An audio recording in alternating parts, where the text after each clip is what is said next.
the Four Horsemen means.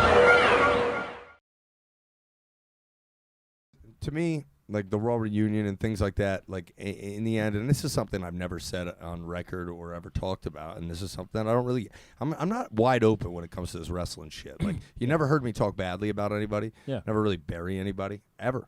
And look at it. Look it up. Sure. See if I ever talk bad about anyone. So let's do it right here on the store. Oh, no. I'm not really set off to talk bad about No, anybody. I know. I'm just But kidding. I'm saying what I think is the issue is that they don't invest enough in their current talent and stars and listen to the audience when they're telling them what to do. Yeah. We agree with that. Okay? In a big way. Now, while I had fun as Enzo Amore and I played that character, bro, I also am a guy who stood in the Staples Center in the #1 ratings draw in the WWE the entire year and cried one tear. Yeah. All right? That was acting, so I could have played any role. If you wanted me to go out and, play Kane, put a mask on me and light flames on fire, and I'm going to play Kane. Yeah. So my job was to play that character of Enzo Amore. So now that the leashes are off and, Cass had a well-publicized issue with mental health and alcohol, and he answered, his call from God to change his life and inspire people. And through that process of inspiration and doing meet and greets, and after me and him reunited and did Madison Square Garden, and he came back from that seizure, bettered himself as a human, spent a lot of time with DDP down at DDP Yoga, who is well publicized for helping so many people get back on their feet, change their lives for the better. I had a part in that. Me and Cass didn't talk in real life for a long time.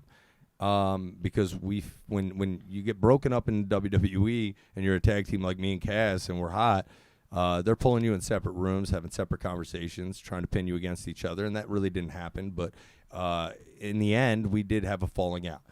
And when I saw him have that seizure, I got back in touch with him, and I showed up at the hospital, and I dragged him out of hotel rooms that, he was not going to leave because he was shrinking and he was depressed. And I showed up on flights and pulled him out of those places. And I got a best friend back that a business can tear apart. You know what I'm saying? And it was a blessing to rekindle a friendship with a guy who we saw the world in ways that no other wrestlers have ever fucking seen. And I don't care what anybody says. You can sell us short all you want. You're just selling yourself short. You're lying to yourself.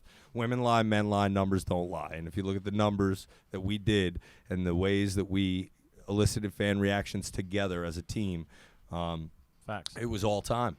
So when I thought about seeing Animal at a meet and greet by himself and no Hawk, I thought about, what if I lost my homie? You know what I mean? Like a guy that I'm not talking to because we got man, fuck that. So we got back together, and he's back on his feet. He has a match against John Moxley for Northeast Wrestling, NEW. It's coming up on the weekend of like the August 17th, whatever that is, Friday, Saturday, Sunday. We'll be in Scranton, Pennsylvania. We'll be in Poughkeepsie, New York, and there's one more shot on that loop. The thing about watching Big Cass get back on his feet, that was all I ever intended to do. Last time I spoke to you, I had no intentions of wrestling again. You guys fucking well know I was very happy and content with my career, and I wasn't willing to put my body on the line. I don't think that anybody who follows me on Instagram,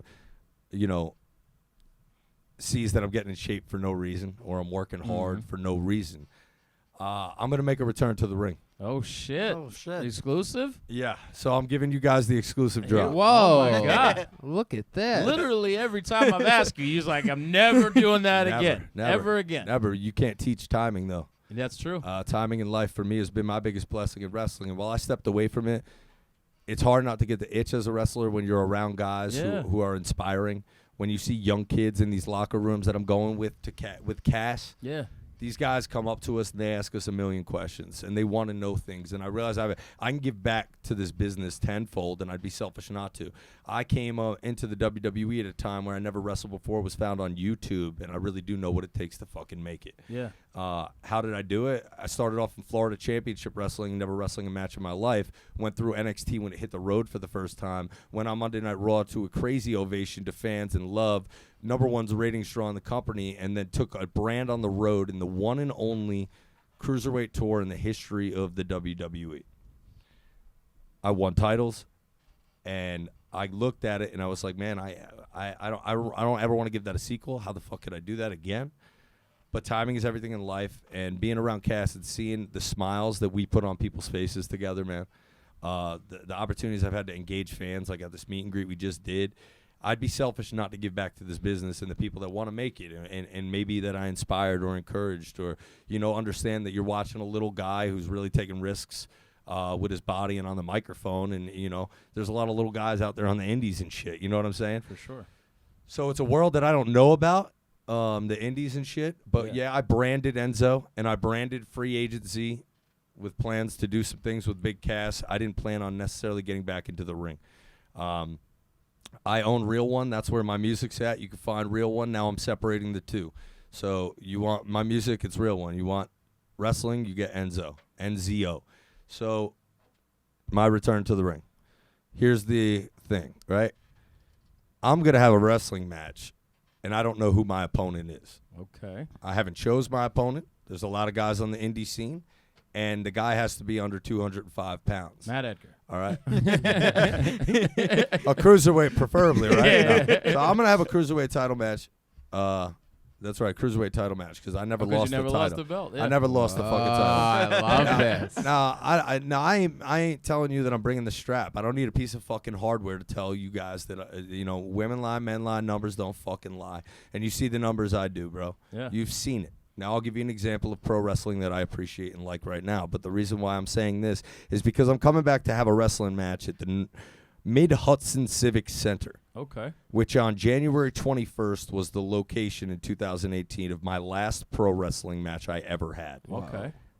2018, January 21st, I wrestled in the only ever cruiserweight title tour, where I main event marqueed that match in the Mid-Hudson Civic Center and won that match. And I never lost that fucking title. So I'm going straight back to the place where I had my last match for Northeastern Wrestling to an opponent yet to be named. And I'll do a little Instagram tidbit. I'll put the feelers out there and let the world know I'm making a return into the ring. Tickets are pretty much already sold out, so I didn't want to put the pressure on myself of selling out a venue. Right. You know what I mean? Yeah, sure. You're going to get John Moxley and Big Cass on that card. Uh-huh. Wow. You're going to get a few other big names. It's better than the fucking show that you're watching on TV, quite frankly. Holy and if you shit. want to come see Enzo get back in the ring, you're not going to see – I'm gonna just tell you right now, it's going to be a new man.